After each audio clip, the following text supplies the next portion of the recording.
Кадыр түнү. Биз Куранды Кадыр түнү түшүрдүк. Кадыр түндүн улуулугун билесиңби? Кадыр түнү 1000 айдан да артыгыраак. Ал түнү Аллахтын буйругун аткаруу үчүн периштелер жана Жабраил алейхиссалам жер үстүнө түшөт. Ал түнү таң атканча тынчтык жана саламдашуу түн. Айша радиаллаху анха айтат: Пайгамбарыбыз саллаллаху алейхи вассалам айткан: Рамазан айынын акыркы 10 күнүнүн так күндөрү Кадыр түндү издегиле. Айша радиаллаху анха айтат: Пайгамбарыбыз саллаллаху алейхи вассаламдан сурадым: Эгер Кадыр түндүн кайсыл түн экенин билип калсам, кайсыл дубаны окуйун? Пайгамбарыбыз саллаллаху алейхи вассалам бул дубаны окугун деди: Аллахумма иннака афуфун тухиббул афа фа'фу анни. О Аллахым, өзүң кечиримдүүсүң, кечиримдүүлүктү жакшы көрөсүң. Кечиргениң мени. Абу Бакрата айтат: Пайгамбарыбыз саллаллаху алейхи вассаламдан укканмын.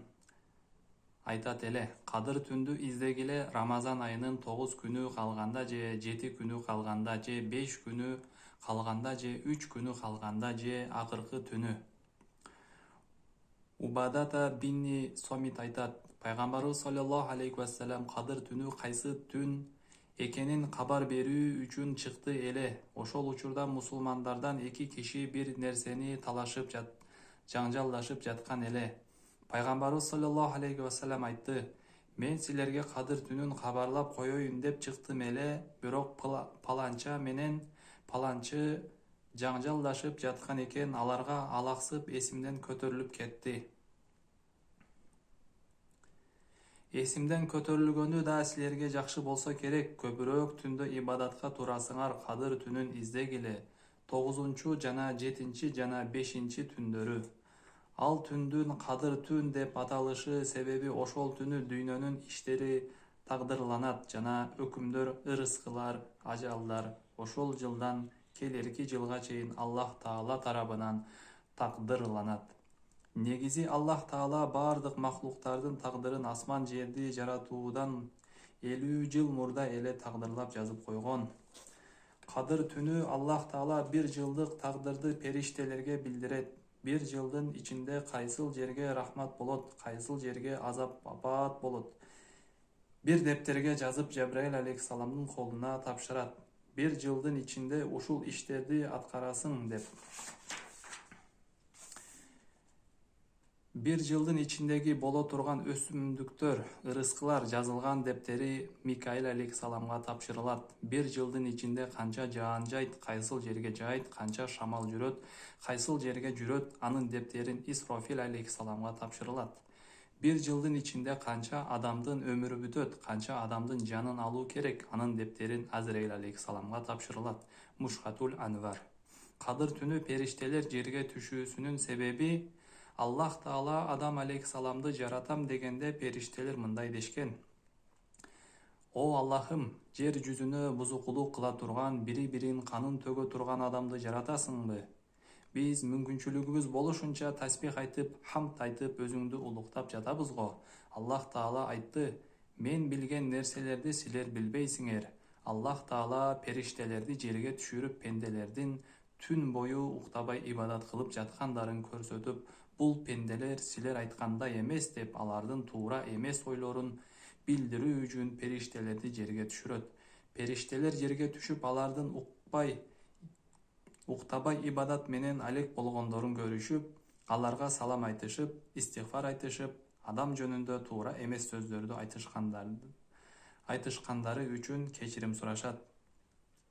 Бир риваятта периштелердин жерге түшүүсүнүн себеби Пайгамбарыбыз саллаллаху алейхи вассалам дүйнөдөн кайтар убактысы жакындаганда: Мен үммөттөрүмдөн ажырап калат экенмин, эми Аллахтын саламын үммөттөрүмө ким жеткирип турат деп капаланып, кайгырып, ыйлап олтурганда, Аллах Таала Кадыр сүрөсүн түшүрүп, периштелер ар жылы Кадыр түнү түшүп, менин саламымды үммөттөрүңө жеткирип турат деп Пайгамбарыбыз саллаллаху алейхи вассаламдын көңүлүн көтөрдү. Имам Ар-Рази айтат: Кадыр түнү таң атканда Жабраил алейхиссалам периштелерге жар салып айтат: Таң атып калды, тургула, чыгып кетейлик деп. Периштелер айтышат: о Жабраил, бул улуу кадыр түнү Аллах Таала Мухаммад саллаллаху алейхи вассаламдын үммөттөрүнө кандай мамиле кылды? Жабраил алейхиссалам айтты: Аллах Таала бул түндө уктабай ибадат кылып чыккан пенделерине рахмат назарын салды жана алардын күнөөлөрүн кечирди, бирок 4 түрдөгү адамдын күнөөсү кечирилбеди. Дайым аракты калтырбай ичип жүрүүчүлөрдүн, ата-энесин нааразы кылгандардын, туугандары менен таарынышып катташпай жүргөндөрдүн, бир мусулманга 3 күндөн ашыкча кек сактап сүйлөшпөй жүргөндөрдүн.